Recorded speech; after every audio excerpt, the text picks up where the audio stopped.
Aujourd'hui, la technologie et toutes les avancées sur la technologie peuvent aider l'industrie textile sur plusieurs des domaines. Tout d'abord, on peut aider l'industrie sur le choix des matières. Toutes les matières qu'on va appeler éco-responsables, en faisant très attention au greenwashing.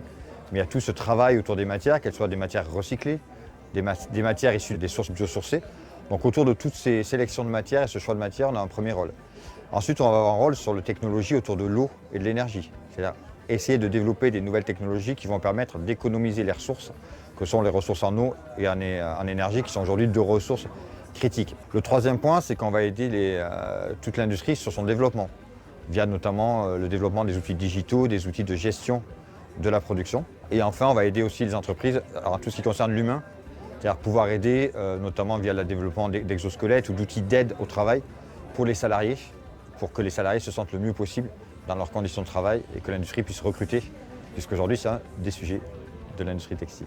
En termes de recherche, les deux grosses thématiques qu'on pousse beaucoup, c'est tout ce qui va tourner autour du recyclage. Beaucoup de sujets autour du recyclage, que ce soit sur des nouvelles technologies de recyclage ou sur l'évaluation de produits recyclés ou de nouvelles matières qu'on va nous proposer. Donc là, il y a vraiment un vrai enjeu autour de ça. Il y a un vrai enjeu autour, donc, comme je l'ai dit, de l'eau et de l'énergie. Donc on est en train de construire un programme pour essayer d'identifier les technologies qui vont permettre aux entreprises d'économiser l'eau et l'énergie. Vraiment, l'environnement est aujourd'hui un des gros sujets porteurs en termes d'innovation et de recherche au sein de l'IFTH. Aujourd'hui, les pouvoirs publics nous accompagnent partiellement financièrement.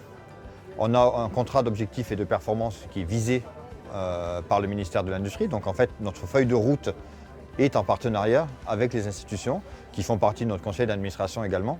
Donc il y a un vrai rôle aussi d'impulsion et de soutien sur cette dynamique. Aujourd'hui, la France, en termes d'innovation dans le textile, n'a pas à rougir de son positionnement par rapport aux voisins. On a des forces et des faiblesses, comme chacun. Une des faiblesses, c'est ce que j'ai exprimé, c'est qu'on a perdu une partie de notre tissu, notamment industriel, de fabricants de machines, ce que n'a pas perdu l'Italie et l'Allemagne. Donc ils ont des développements différents dans ces secteurs-là. On a une très grande force en termes de recyclage, d'éco-conception, de chimie en France, qui apporte des gros atouts. Donc en fait, on a chacun nos forces et nos faiblesses.